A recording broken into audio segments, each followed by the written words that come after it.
Okay, and this time I've made the effort to get the correct drum out. And so if you've seen the video on the KD snare drum, which I thought was actually a different drum when I got the case up, this is the drum that I thought it was in that case. So if you've no idea what I'm talking about, it's the KD snare drum that's listed from a good few months ago now.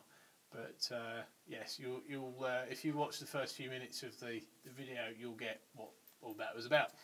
Anyway, this is a Dunnett snare drum, and this was one that I asked Ron to build me, and it was in fact, I'm just going to have a check.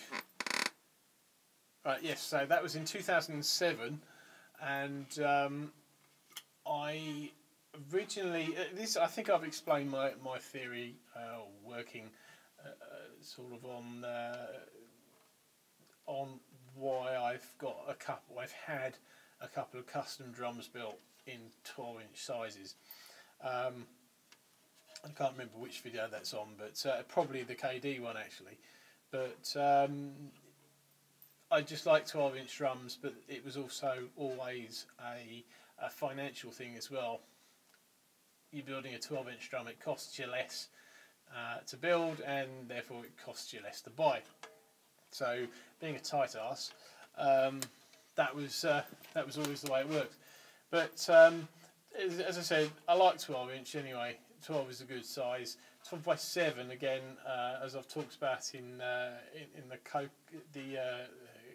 the Creviotto copper video. I like deeper drums, and this is another example of that. This is the Dunnett Cocobolo. It's a 12x7.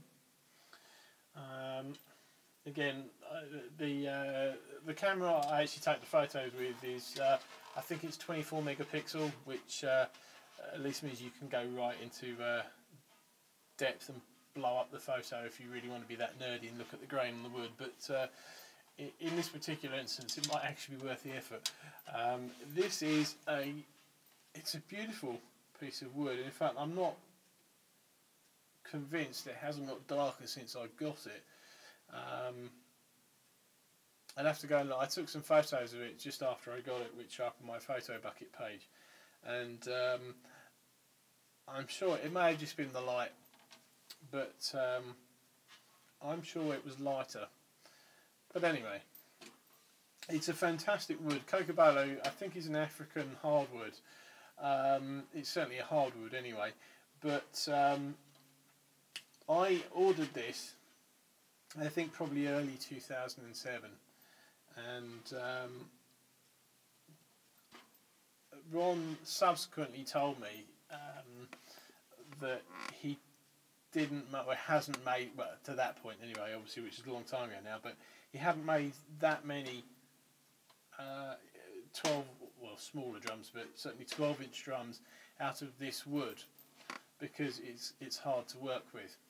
It's a fantastic drum, and the reason why I say that is because I found quite quickly and early on that unlike some of the other 12-inch drums that I had, this actually went down in tuning. It would still sound quite good at a lower tuning, which I thought was a little bit unusual given the size, because obviously the smaller the head size, the smaller the shell, the higher the fundamental pitch.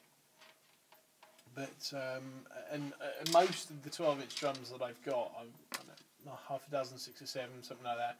I think all but one of them is I've got a 12 by, I think it's a 12 by 5 pearl firecracker drum, which I got. I bought basically after I did the review of them. Again, that was probably about 10 years ago.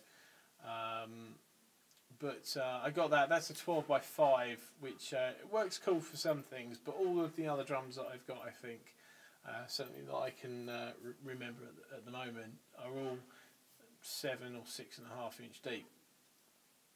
and as I've said before, I really like that size, and certainly in a smaller drum, I think it offsets some of the loss of head size. You get a little bit of body back for that. So this drum it's an 8 lug, as you can see. It's 8 tube lugs.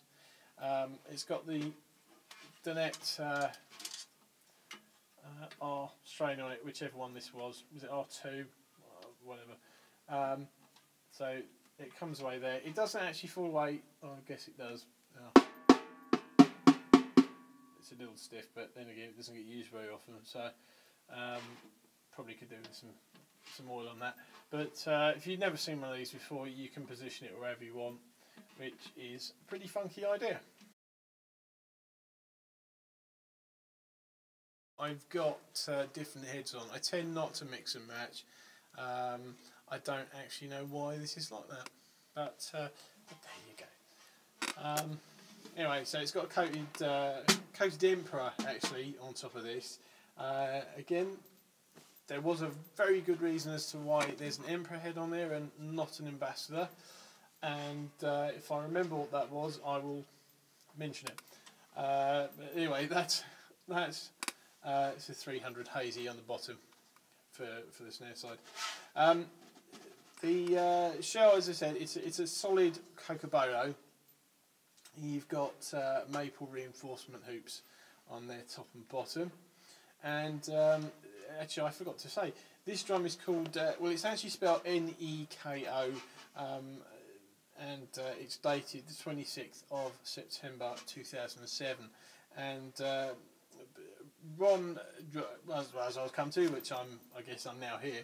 The cool thing about this particular drum was that in 2007, Ron Dunnett came over to do what was Drummer Live, and that was, I believe, at the Excel Centre in London, and that was the first time I think he'd been to an English drum show, and I'm not sure, it may have been his last actually. I know he hated the level of noise because he said so, but the cool thing about this, I mean, I might have all these lovely Craviottos, but I've never actually met Johnny Craviotto. I could have done once or twice when he's come over, but I've never met Johnny Craviotto.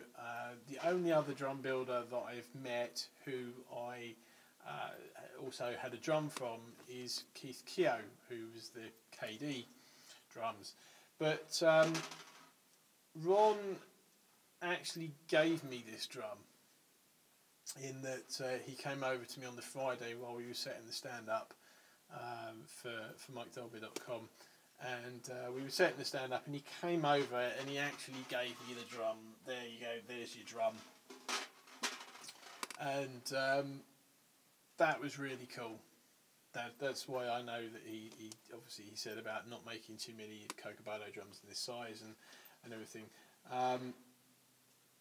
And that's not actually happened. In fact, even when I got the drum from Keith, he sent it down. So to actually be presented with this drum by the guy that built it, pretty cool for me. Ron is, you know, he sometimes gets himself into trouble, but he makes great drums. He's got some very unique ideas on drums, as I've spoken about with the stainless steel, the mink drum, which I think was actually the first shed video I did, which is set up there at the moment.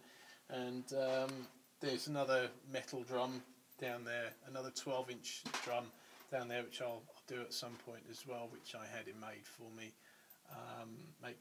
And yeah, as I said, he makes some really cool drums. He's got some really cool ideas, and regardless of whether you appreciate the way he is as a person, doesn't detract from the fact that he's got some really cool ideas and makes some really cool things.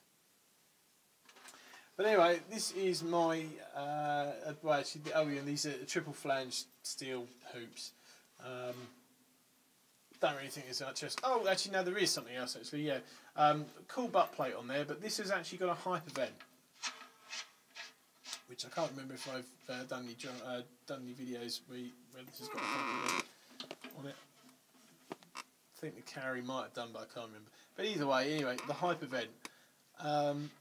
Cool idea. I'm not sure if it